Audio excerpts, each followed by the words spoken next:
Hello friends, today we are going to discuss about the NCET ITEP program 2024। आखिर ये एक exam है जिससे आगे चल के कोई भी बच्चा ट्वेल्थ के बाद अगर वो टीचर बनना चाहता है तो उसको ये एंट्रेंस क्वालिफाई करना पड़ेगा। NCET का मतलब है national common entrance test. ITEP का मतलब है इंटीग्रेटेड टीचर एजुकेशन प्रोग्राम। तो इस एंट्रेंस को क्वालिफाई करने के बाद उसको क्या मिलेगा? देखिए, पहले ट्रेडिशनली क्या होता था, अगर कोई बच्चा ट्वेल्थ के बाद ग्रेजुएशन करता, चाहे वो किसी भी स्ट्रीम से हो, उसे 3 साल लगता था, ठीक है। और उसके बाद अगर उसका मन हुआ तो शायद उसे टीचिंग प्रोफेशन में जाना होगा। तो टीचिंग प्रोफेशन में जाने के लिए बीएड ज़रूरी है, तो उसे बीएड करने में 2 साल लगते हैं। तो नॉर्मली 5 ईयर लगता है किसी भी स्टूडेंट को अगर टीचर बनना है तो इस एंट्रेंस को क्वालिफाई करने के बाद क्या होगा, आप डिफरेंट यूनिवर्सिटी जैसे कि सेंट्रल यूनिवर्सिटी ऑफ कश्मीर, बहुत सारे यूनिवर्सिटी हैं, जैसे इवन आईआईटी में भी आप इंटीग्रेटेड आप क्या कर सकते हैं, बीएड कर सकते हैं, इंटीग्रेटेड बीएड कर सकते हैं। इसका मतलब क्या है, अगर आप चाहे तो बीए बीएड कर सकते हैं, बीएससी बीएड कर सकते हैं, बीकॉम बीएड भी कर सकते हैं। तो इसका फ़ायदा क्या होगा, आपको जो पहले बीएससी करने के बाद बीएड करना होता था तो वो 5 साल लगता था, तो इसमें आपको क्या लगेगा, 4 ईयर लगेगा। 4 ईयर, इसका मतलब आपके पास 1 ईयर बच जाएगा। आप इस 1 ईयर में चाहे तो डिफरेंट टीचिंग एग्ज़ाम के लिए भी आप प्रिपेयर हो सकते हैं, तो थोड़ा बेनिफिट रहेगा इसमें, आपके पास 1 साल का बेनिफिट रहेगा, जो कि बहुत है। तो इस एग्ज़ाम को क्वालिफाई करने के लिए हमें क्या क्या पढ़ना होगा, कैसा इसका पैटर्न है, उसके बारे में थोड़ा बहुत इस वीडियो में जानेंगे।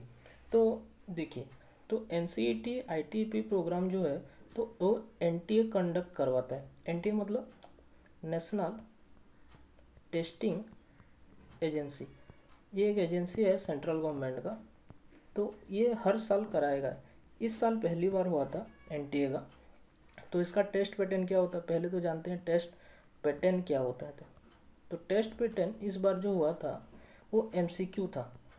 MCQ मतलब ऑब्जेक्टिव टाइप था। तो ऑब्जेक्टिव टाइप जो था, तो इसमें क्या क्या सब्जेक्ट लेना रहता है, क्या क्या होता है, पहले तो आप इसके बारे में मीडियम के बारे में जान लीजिए। तो इसमें आप 13 डिफरेंट लैंग्वेज में आप एग्ज़ाम दे सकते हैं। 13 डिफरेंट लैंग्वेज, 13 तो डिफरेंट लैंग्वेज है। क्या क्या है, फॉर एग्जांपल आप चाहे तो आसामीज़ में भी दे सकते हैं, जो लोग आसाम के हैं, बंगाली जो लोग वेस्ट बंगाल के हैं, जो ओडिया है ओडिया में दे सकते हैं, जिसको हिंदी में देना हो हिंदी में दे सकता है, जो इंग्लिश में देना चाहे वो इंग्लिश में भी दे सकते हैं। इस तरह से लगभग 13 लैंग्वेज है, जिसके मीडियम है 13 लैंग्वेज, उसके हिसाब से वो दे सकता है। तो इसमें क्या क्या रहता है, किस टाइप का टेस्ट होता है, तो देखिए, इसमें एक लैंग्वेज पेपर होता है।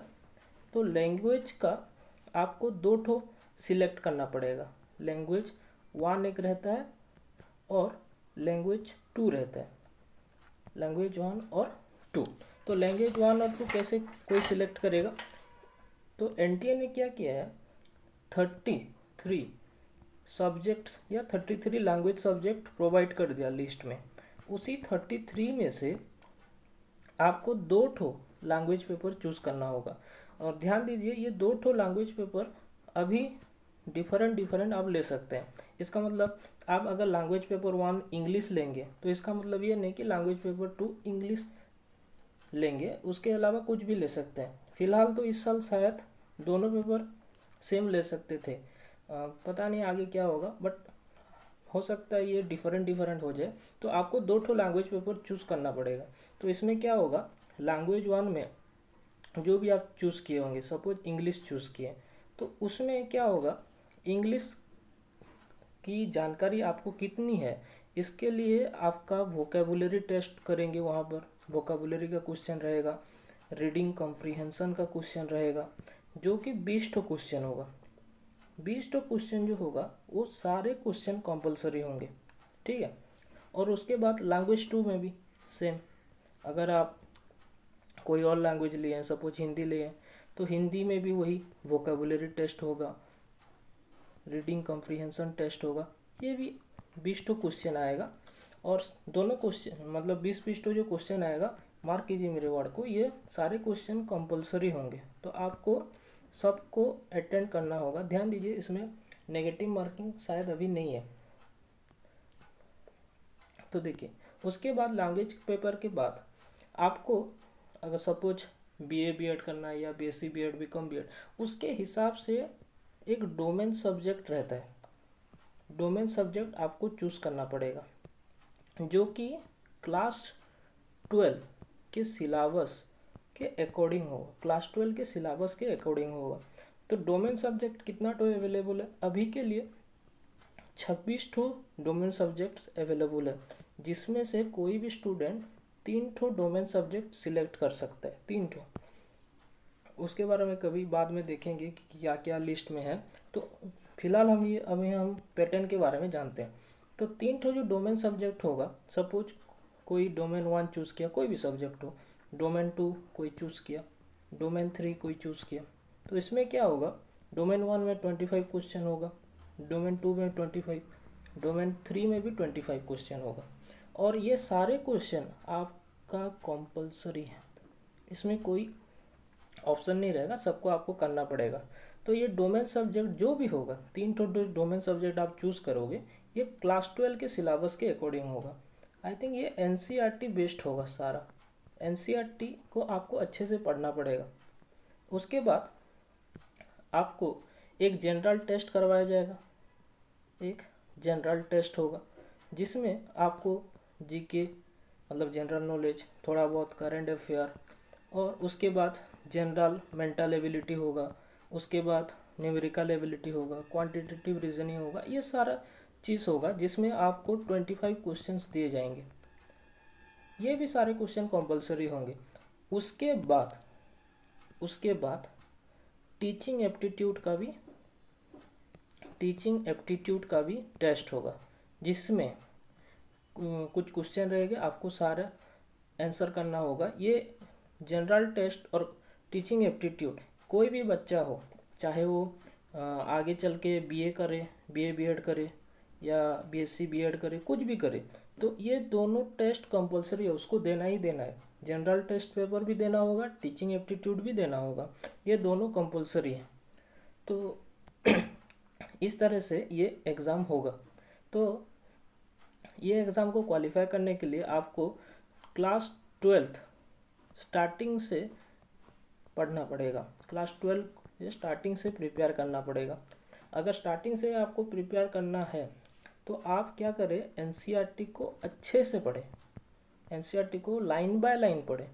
क्या होता है, क्वेश्चन जो एनटीए बनाता है, मैं देखा हूँ बहुत बार कि एनटीए जो पूछता है वो line by line of NCERT से पूछता है, लाइन बाय लाइन। तो आपको क्या करना होगा, अगर आप टीचिंग प्रोफेशन में जाना चाहते हैं, चाहे वो बीए बीएड हो, बीएससी बीएड हो, जो भी हो, आपको अच्छे से एनसीईआरटी को पढ़ना होगा, उस क्लास 12 के सिलेबस के अकॉर्डिंग पढ़ना होगा।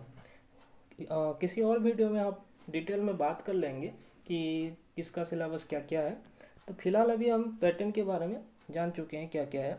तो अभी हम क्या करेंगे, आने वाले वीडियो में थोड़ा बहुत सिलेबस के बारे में डिस्कस करेंगे और उसका स्ट्रेटेजी क्या होगा, किस तरह से मतलब कोई कंप्लीट करेगा वो, तो इसके लिए हम थोड़ा बहुत देखेंगे, ठीक है। तो आज के लिए इतना ही था, मिलते हैं।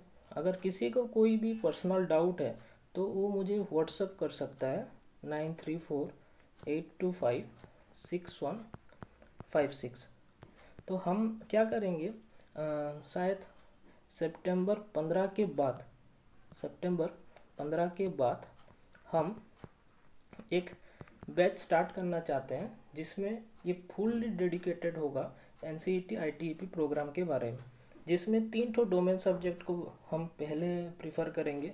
अगर कोई बच्चा हिस्ट्री लेना चाहता है, कोई बच्चा इकोनॉमिक्स लेना चाहता है और कोई बच्चा अगर मैथमेटिक्स लेना चाहता है डोमेन सब्जेक्ट, तो उसके लिए हम कोर्स अभी अवेल करवाएंगे। और बाद में जब जब टीम बढ़ता जाएगा थोड़ा बहुत, अभी तो ये तीनों फैकल्टी हैं अभी, हिस्ट्री, इकोनॉमिक्स और मैथमेटिक्स के, उसके बाद हम अगर होगा तो पोल साइंस और फिजिक्स और केमिस्ट्री, ये 3 ठो डोमेन सब्जेक्ट के लिए टीचर देखेंगे। तो पहले जनरल टेस्ट ये तो होगा ही होगा, टीचिंग एप्टीट्यूड ये होगा ही होगा। तो आने वाले वीडियो में हम देखेंगे कि टीचिंग एप्टीट्यूड के किस टाइप के क्वेश्चन थे, जनरल टेस्ट में किस टाइप के क्वेश्चन थे, आप किस तरह से अप्रोच कर सकते हैं, किस तरह से वो पढ़ सकते हैं।